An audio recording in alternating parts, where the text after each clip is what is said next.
많은 분들이 생육하고 번성하라 라는 이 말이 2025년, 즉 현대의 우리 삶과는 잘 어울리지 않는다고 말하곤 합니다.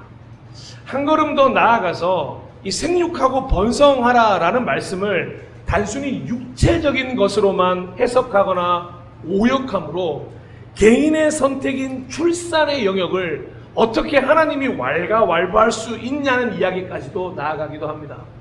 특별히 번성을 번식으로 잘못 받아들인 이들에게는 이 말이 정말로 시대착오적이고 야만적이기까지 해서 이제는 생각조차 할 필요가 없는 말씀이다라고 치부하는 사람들도 있습니다.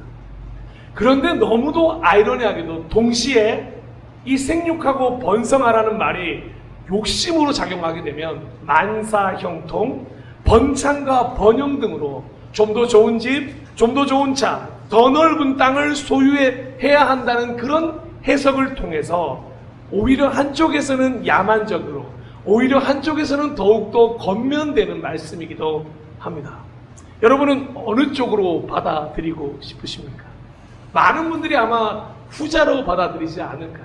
2025년 더 넓은 땅을 소유하고 더 큰 부자가 되기를 바라는 생육과 번성, 저도 진심으로 여러분들에게 임하기를 축복합니다. 하지만 이 구시대적인 해석이든 이 현대시적이든 해석이든 하나님 아버지의 마음과는 동떨어져 있다는 걸 우리는 그리스도인들은 잊지 말아야 할 것입니다.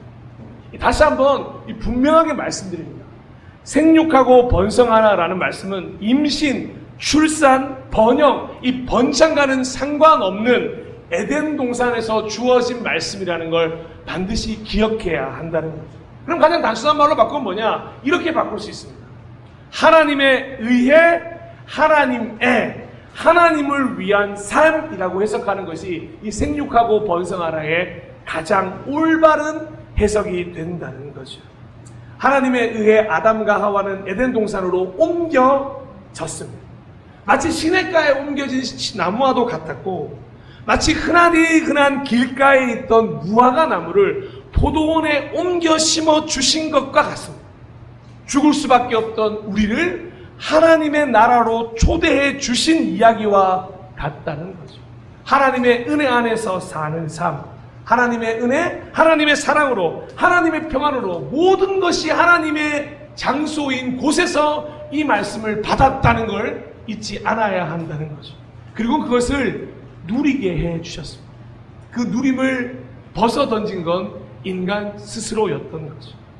하나님을 위해 에덴 동산의 대리자로, 하나님의 영광을 위해 이 땅의 하나님의 자녀로, 예수 그리스도의 제자로, 성령님과 동행하며 말씀에 순종하며 살아가는 삶으로 우리를 이 생육과 번성의 삶으로 부르셨다는 것을 결코 번성을 번식으로, 임신과 출산과 잘 사는 것으로 해석하지 않는 그리스도인이 되어야 한다는 거죠. 2025년 오늘도 마찬가지입니다.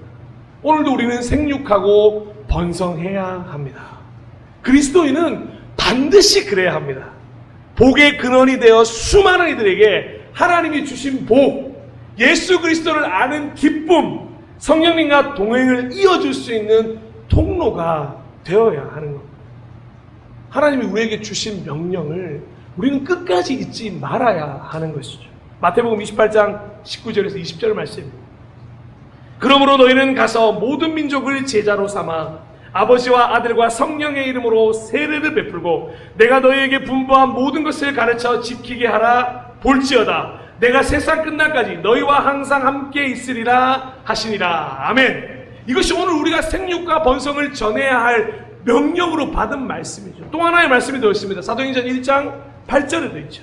오직 성령이 너희에게 임하시면 너희가 권능을 받고 예루살렘과 온 유대와 사마리아와 땅끝까지 이르러 내 증인이 되리라 하시니라. 아멘. 우리는 이 두 말씀을 절대 잊지 않는, 현재도 생육과 번성을 살아가는 그리스도인이어야 한다는 거죠. 그럼 그 생육과 번성의 방법은 무엇이냐? 예수님이 이 땅에 오셔서 분명히 보여주셨습니다. 그 방법은 오직 십자가였습니다. 요한복음 12장 24절. 내가 진정으로 너희에게 말한다. 밀알 하나가 땅에 떨어져서 죽지 않으면 한 알 그대로 있고 죽으면 열매를 많이 맺는다. 아멘. 예수님은 이 말씀처럼 수많은 열매를 생육과 번성을 위해 자신의 목숨을 내어 죽으셨습니다. 예수 그리스도가 이 땅에 오셔서 보여준 바로 저 십자가의 삶을 생육과 번성을 살아가야 하는 그리스도인들이 닮아가야 하고, 이 길에는 변함이 없다는 것입니다. 오직 길이요 진리요 생명이신 예수 그리스도를 통해 하나님 앞에 나아갈 그 길, 그 생명을 전해주므로 그 누구라도, 여러분 잊지 않으셔야 됩니다.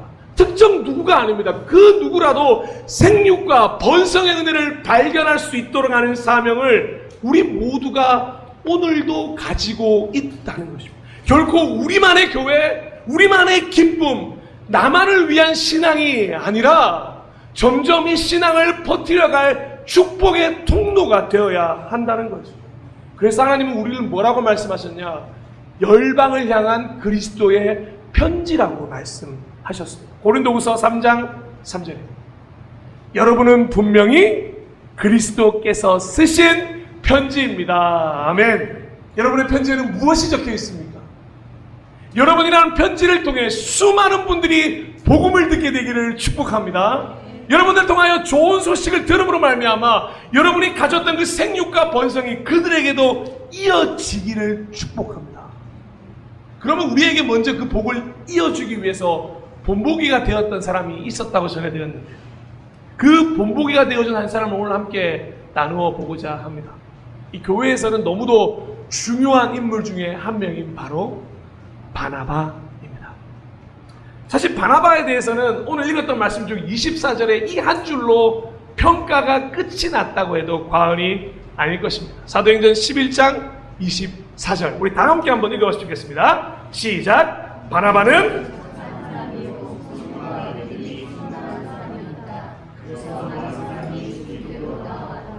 어느 한 구절도 버릴 구절이 없습니다. 여러분, 여기 이 바나바라는 이름에 여러분의 이름이 속하시기를 축복합니다. 생육과 번성을 누리는 모든 이들이 이 바나바라는 이름에 자신의 이름을 2025년 집어넣을 수만 있다면 하나님이 원하는 그 생육과 번성은 우리라고 하는 편지를 통해 반드시 이어질 것이기 때문입니다. 여러분, 이 구절을 통해서 우리 오늘 세 가지를 좀 배우고자 합니다.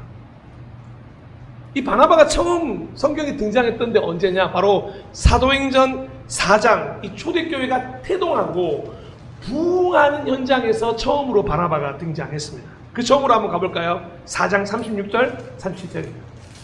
키프로스 태생으로 레위 사람이요 사도들에게서 바나바 곧 위로의 아들이라는 뜻의 별명을 받은 요셉이, 자, 그러니까 본명은 뭐죠? 본명은 요셉이고 별명이 바나바입니다. 그런데 요셉이라는 이름보다 얼마나 그 별명이 더 대단했으면 바나바라고 불렸을까요? 자기가 가지고 있는 밭을 팔아서 그 돈을 가져다가 사도들의 발 앞에 놓았다. 자, 땅이나 집을 가진 사람들이 그것을 팔아서 그 판 돈을 사도들의 앞에 두었다. 이건 당시에 너무도 흔한 말이었고, 사도들은 그 받은 걸 가지고 사람들에게 나누어 주었다. 그래서 그 시절의 교회를 표현할 때 어떻게 표현하냐면 가난한 사람이 한 명도 없었다라고 말하는 그 시대이기 때문에, 여러분, 우리가 뒤에 나오는 이 바나바가 자기의 밭을 팔아서 그것을 사도들 앞에 두었다, 이 부분을 중요하게 생각하지 마시고 사도들로부터 어떤 별명을 얻었는가를 생각하시면 될 것 같습니다. 여러분, 사람들로부터 별명을 받은 것이 아닙니다. 사도들에게서 바나바 곧 위로의 아들, 그 12명의 사도들이 인정할 만큼 위로의 사람이었다는 게 바로 오늘 첫 번째로 우리가 그에게서 배워야 할 본보기, 바나바는 위로의 사람이었습니다.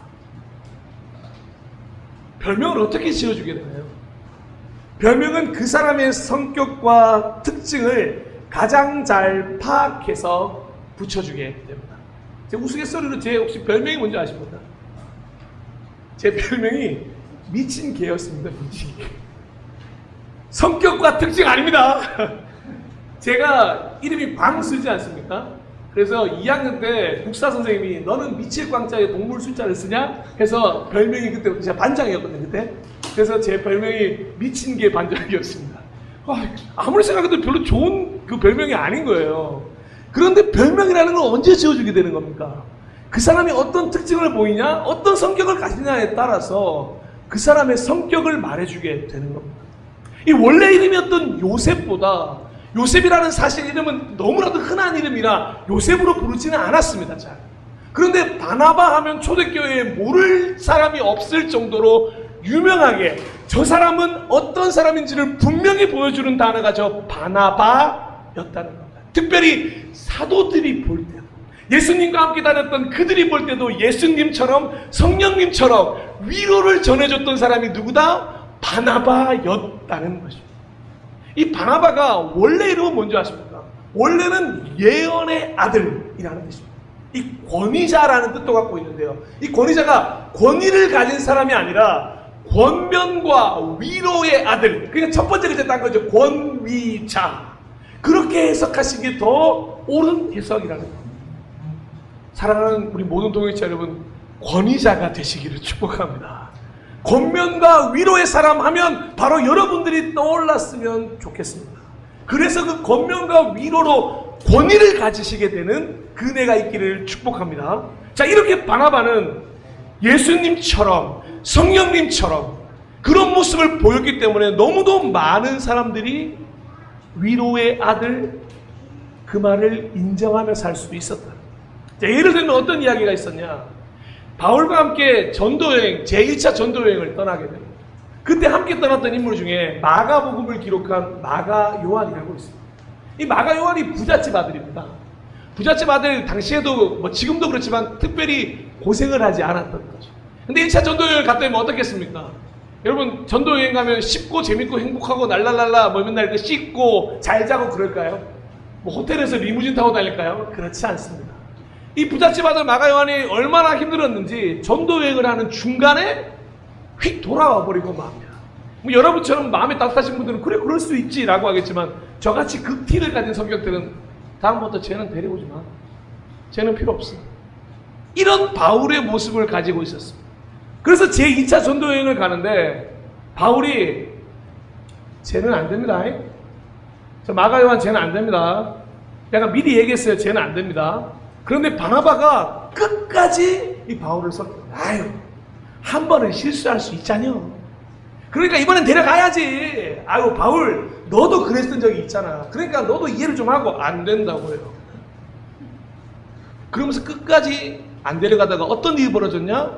바나바와 바울이 싸움을 하게 될 정도였습니다. 그래서 이 둘이 갈라져요. 그리고 바울은 실라를 데리고 전도여행을 가버리고 바나바는 마가 요한을 데리고 또 복음을 전하러 키프로스 섬으로 떠나게 됩니다. 여러분 우리가 냉정하게 생각하면 그렇게 여행 중간에 돌아왔던 사람을 다음에 안 데려가는 건 어떻게 보면 맞아 보일지 모릅니다. 하지만 그 마가 요한이라는 사람을 위로하여 다시금 하나님의 일에 뛰어들게 만들었던 사람이 누구냐? 그리고 그렇게 함으로 뭐가 기록된지 아십니까? 마가복음이 기록되게 됩니다. 여러분 저 바나바가 없었다면 우리는 가장 먼저 쓰인 복음서 마가복음을 만나지 못할지도 몰랐습니다. 그런데 이 바나바, 이 위로의 아들 덕분에 우리는 그런 마가복음을 만났고 그 마가복음을 기초로 하여 사복음서가 쓰여지게 되는 역사를 만나게 된 것이죠. 여러분 그리스도인들은 현 시대에 이 땅에서 생육과 번성을 통한 이 생명의 상을 감당해야 되는데 가장 필요한 부분이 어떤 부분인지 아십니까? 이 시대가 가장 요구하는 그리스도인들에게 어떤 것이냐? 바로 위로입니다. 너무도 많은 사람이 지쳐있어요. 가끔 우리도 지쳐있어서 우리가 지친 우리가 누굴 위로합니까? 할 정도로 우리가 지쳐있지만 세상은 더 지쳐있죠. 힘이 들 때 위로가 되어주는 것에서부터 시작해서 이 땅의 소금과 빛으로 어두워져가는 세상 속에 한 줄기 희망이라는 위로가 되어주기도 하고 내일로 갈 수 있는 길을 열어주는 소망이라는 위로도 되어주는 존재가 그리스도인이 되어야 한다는 거죠. 그리스도인이라는 존재가 곁에 있는 것만으로 여러분이라고 하는 존재가 곁에 있는 것만으로 힘을 얻고 용기를 얻을 수만 있다면 우리는 이 땅에서 반드시 의미 있는 존재가 된다는 것입니다. 여러분, 여러분은 여러분의 공동체에서 어떤 존재입니까? 여러분이 그곳에 가면 그곳은 살아나고 힘이 납니까? 아니면 여러분이 가는 그곳마다 홍해가 갈라지듯 와르르 갈라져서 나 혼자만 남는 역사가 있으십니까? 부디 간절히 원하건대 여러분, 여러분이 가는 곳마다 위로가 임하기를 축복합니다. 그래서 여러분이라고 하는 피스메이커를 통해 평화가 이루어지기를 진심으로 축복합니다. 참 위로의 근원 되시는 하나님 아버지의 아들이다, 위로의 아들이다 라는 말을 듣는 그리스도인이 되시기를 진심으로 축복합니다. 그리고 이 바나바에 대한 두 번째 본보기는 뭐냐면 너무도 중요한 이야기, 바나바는 착한 사람이었어. 여러분, 우리가 이 착한 사람 콤플렉스라는 말 때문에 이 착한이라는 단어를 오해하는 경우가 있습니다. 실제로 교회 다니는 사람은 착해야 한다고 70년대 80년대 교회 다니신 분들은 아마 귀에 못이 박히도록 들었을 겁니다. 그래서 그때 그분들은요, 거절하는 거 제일 못하거든요. 무조건 하라 그러면 예 하는 게 미덕인 줄 알았고요. 그래서 이 착한 사람 콤플렉스에 늘 빠져있지만 마음속으로는 점점 답답함이 많았던 세대였습니다. 그런데 이 착한을 오해하지 말아야 되는 게, 이 착한이라는 단어에 헬라어 아가토스라는 단어가 있어요. 이 아가토스라는 단어는 선하다, 우량하다, 유익하다 라는 뜻으로 쓰이면서 어떤 긍정적인 품질, 도덕적으로 가치가 있는 것을 말할 때 이 아가토스라는 말을 쓰는데요. 이 말은 구약에 나오는 이 말과 연결해서 꼭 기억하셔야 되는데, 이 아가토스는 구약의 토브라는 단어와 연결되어 있습니다. 아마 우리 효민이가 거의 매일 듣는 말이 아닐까, 이 토브. 그죠? 효민씨, 토브 무슨 뜻이죠? 야, 질문을 안 하도록 하겠습니다. 죄송합니다. 하나님이 보시기에 좋았더라. 바로 그 좋았더라는 말이 토브예요. 그런데 이 앞에 말은 잊으시면 안 돼요. 이 말만 빼서 쓰는 게 아닙니다. 이 토브라는 말은 뭐라고요? 하나님이 보시기에 좋았더라. 그냥 좋았다는 말을 쓸 때는 토브를 쓰지 않습니다. 그런데 하나님이 보시기에 좋은 단어에 이 토브를 쓰는 거죠. 아가토스, 토브 모두 하나님이 보시기에 좋은 사람. 즉 바나바가 착한 사람이었다는 말은 무슨 말입니까? 하나님이 보시기에 좋은 사람이었다는 겁니다. 할렐루야! 이 얼마나 놀라운 축복입니까? 저는 진짜 평생을 소원하기를 하나님에게 무언가 조금이라도 의미가 되었으면 좋겠는데, 바나바는 어떤 사람이었냐? 하나님 앞에 보기가 좋았던 사람이었다. 야, 바나바가 하는 모든 행동이 하나님 보시기에 좋았다는 거예요. 근데 놀라운 말은 뭔지 아십니까? 하나님이 보기 좋은 사람은 사람에게도 보기 좋은 사람으로 변하게 되어 있어요. 그리고 이 아가토스가 성령의 열매 중에 양선, 선하심, 굿니스를 의미합니다. 자비라는 말보다 훨씬 더 능동적으로 행하는 의와 친절한 행동을 설명하는다. 여러분, 제가 이거 어렵지만 말씀드리는 이유가 가장 뭐냐면, 이 단어를 마지막 이것만 기억하십시오. 이 아가토스, 토브, 양선, 굿니스, 이 전부 다 한마디로 표현하자면 따뜻함을 가진 동시에 도덕적으로 아주 훌륭한 인격을 가진 사람, 하나님과 사람이 보기에 모두 좋았던 인물이 누구냐? 바나바라는 설명을 드리고 있다는 거예요. 결론적으로 이 믿을 만한 사람, 보증이 되는 사람. 와, 근데 제가 생각해 봤거든요. 2025년에 이 말만큼 참 멋있는 말이 있을까?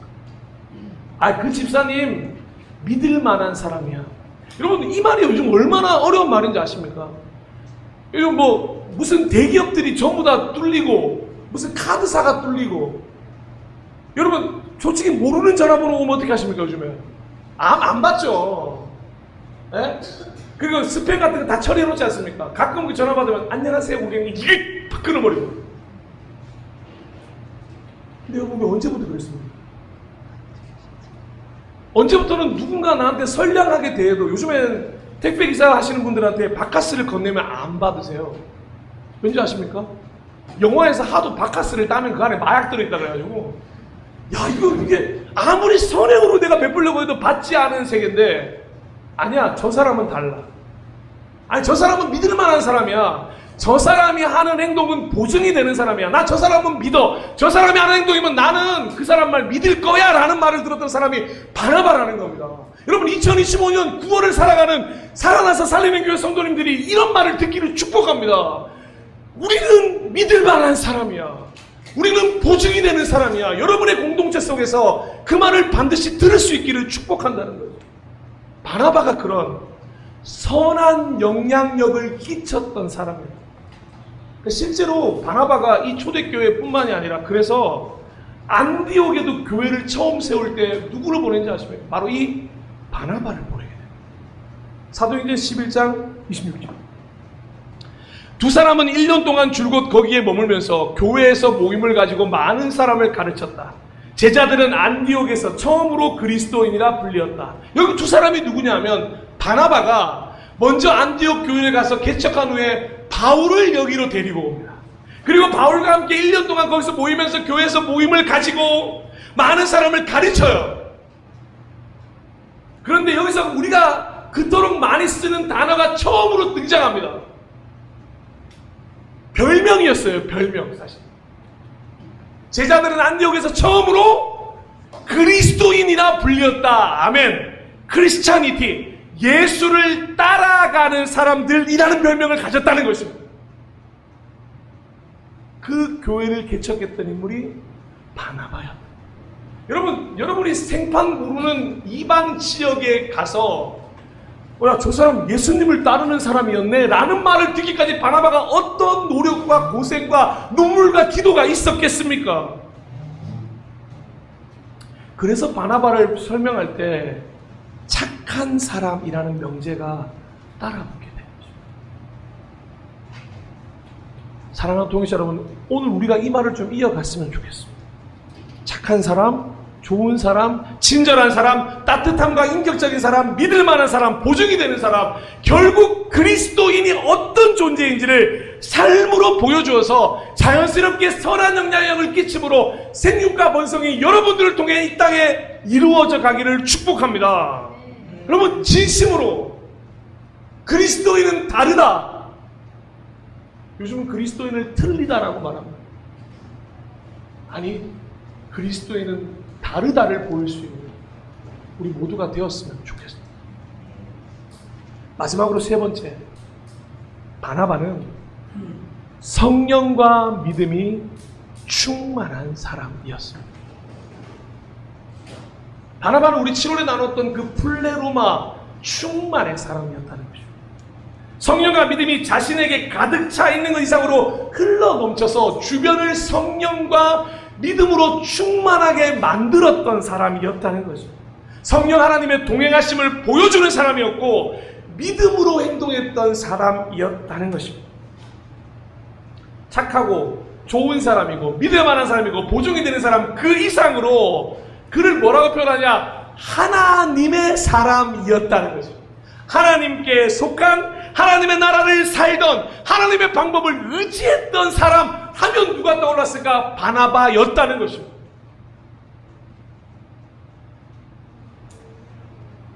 안디옥 교회로 보낼 때도 생각해 보십시오. 단순히 이 사람이 위로의 사람이다, 착한 사람이다 라고 해서 보낸 게 아니라 그 교회를 새롭게 개척하고 일으킬 수 있을 만한 뭐가 있다는 겁니까? 성령과 믿음이 충만했기 때문에 누가 보냈을까요? 사도들이 자신이 직접 가지 않고 바나바를 보낼 정도로 바나바는 그 정도의 인물이었다는 것입니다. 점점 우리의 삶으로부터 멀어집니까? 이거 뭐 본보기가 너무 센데요. 이거 어떻게 닮아갑니까? 아니요, 그렇지 않습니다. 여러분 우리는 오늘날에 얼마든지 바나바가 될 수 있습니다. 왜냐? 하나님은 동일하게 우리에게 성령과 믿음의 충만을 약속해 주셨습니다. 여러분 우리 모두가 받기를 원한다면 이 성령과 믿음이 언제나 충만해질 수 있음을 여러분 믿으시기를 축복합니다. 그냥 하나님의 선물로 주어지는 것들입니다. 하나님께 속해서 하나님의 나라를 살아가며 하나님의 방법으로 살고자 하는 모든 애들에게 비오듯 쏟아지는 성령의 충만, 그 믿음의 충만은 언제나 임한다는 것이죠. 여러분, 이 시대가 대박해의 시대였어요. 성경에 보니까 이런 시대가 기록되어 있어요. 11장 19절. 스데반에게 가해진 박해 때문에 흩어진 사람들이 페니키아와 키프로스와 안디옥까지 가서 유대 사람들에게만 말씀을 전하라. 스데반 때문에 일어난 모든 박해 때문에 교회가 뿔뿔이 흩어진 시대에서, 여러분, 이런 시대에 믿음을 지켜나가는 게 얼마나 힘든지. 그런데 바나바는 그 박해의 시대 때 사람도 아닌 하나님이 사도들을 통해 말한다는 걸 믿고 그 사도들의 부르심을 받아 사도들의 말에 순종하여 떠나갔다는 게 정말로 대단한 일이었다는 겁니다. 하나님의 음성을 직접 들어도 모자란데 사도들이 여전히 하나님의 음성 가운데 있다는 걸 믿고 사도들이 안디옥으로 보냈을 때 그 말에 순종해서 자신의 모든 걸 내려놓고 안디옥이라고 하는 곳으로 갈 수 있었던, 그래서 이 안디옥이 결국에는 어떤 역할을 하냐면 바울의 1차, 2차, 3차 전도 여행을 돕는 전초 기지의 역할을 하게 되게 됩니다. 예루살렘 교회는 유대인들에게, 안디옥 교회는 이방인들에게 그 기초를 세웠던 인물 바나바였다는 거죠. 사랑하는 동역자 여러분, 이 세 번째를 두고 우리가 반드시 기억해야 할 것이 있습니다. 아까 말씀드린 대로 우리가 위로의 사람이 되는 것도 중요하고 착한 사람이 되는 것도 중요합니다. 하지만 아무리 위로의 사람이고 착한 사람이라고 할지라도 그리스도인으로서 성령과 믿음에 충만한 사람, 즉 성령 하나님과 동행하는 사람이나 말씀에 순종하는 믿음으로 행동하는 사람이 아니라면 사실은 생육과 번성을 위해서는 부족하다는 걸 잊지 않으셔야 합니다. 그 사람은 착해로 끝나는 게 아니라, 그 사람은 위로의 사람으로 끝나는 게 아니라 착하고 뭐라고요? 성령과 믿음이 충만한 사람으로 그 사람은 결론이 나야 한다는 것입니다. 그냥 착한 것만으로 멈추지 마십시오. 그 사람은 위로를 잘해. 거기서 멈추지 마시고 위로를 통해 그 영혼을 살려낼 수 있는, 그에게 복음을 선포하고 그에게 말씀을 전해줄 수 있는 착하고 성령과 믿음이 충만한 사람으로 이어져 가야 한다는 것입니다. 위로와 착한 사람이 성령과 믿음이 충만한 사람으로 반드시 이어지는 것은 아닙니다. 하지만 성령과 믿음이 충만한 사람은 하나님 보시기에, 사람이 보시기에 좋은 사람, 그리고 하나님의 마음을 품어 위로의 사람이 될 수 있는 것입니다. 그리스도인들은 착하게 시작하셨습니까? 그러면 성령과 믿음이 충만한 사람으로 결론을 지어 나가셔야 두 가지의 밸런스를 가지고 설교를 마무리하겠습니다. 사랑하고 존경하고 축복하는 예배자 여러분, 동역자 여러분, 오늘 우리는 바나바를 통해 도전을 받았으면 좋겠습니다. 왜냐하면 그가 등장할 때 나오는 이런 기록이 있기 때문에. 다시 한번 24절입니다. 바나바는 착한 사람이요 성령과 믿음이 충만한 사람이었다. 그 다음 말씀. 그래서 많은 사람이 주님께로 나왔다. 아멘. 와우. 저는 이 말이 제일 부럽습니다. 그래서 많은 사람이 주님께로 나왔다. 바나바라는 사람을 통해 그리스도인으로서 생육과 번성이 자기뿐만 아니라 누군가에게 전해졌다는 것입니다. 나로 인하여 많은 사람이 주님 앞에 나올 수만 있다면, 바로 여러분들을 통해 많은 사람들이 하나님을 만날 수 있다면 우리 인생 얼마나 행복한 삶이겠습니까? 반드시 우리는 그런 통로로 쓰임 받았으면 좋겠습니다. 여러분이 속한 모든 공동체에서 많은 사람이 주님께로 나오게 되는 통로, 그러기 위해서 성령과 믿음이 충만한 사람, 그런 분들이 되기를 소망하며 위로의 사람이 되어 이 험하고 외로운 인생에 참 위로가 무엇인지를 전하며 하나님 보시기에도 좋고 사람 보기에도 좋은 그리스도인이라 인정받는 모습이 되시기를 마음 다해 기도합니다. 그래서 이렇게 마지막으로 우리가 좀 선포하면서 좀 나아갔으면 좋겠습니다. 2025년 바나바 여러분, 함께 읽어주시겠습니다. 그리고 그런 삶을 꿈꿨으면 좋겠습니다. 함께 천천히 읽어보겠습니다. 시작. 그리스도인이라 생명을 전하고 살리는 교회가 생육하고 번성합시다. 죽은 영혼들이 살아나 생명의 통로가 진실하게 축복의 통로가 됩시다. 아멘. 여러분의 삶 가운데 반드시 이루어지는 말씀들이 되시기를 축복합니다. 우리 그런 마음으로 이 시간에 함께 찬양팀과 진실하게 함께 고백했으면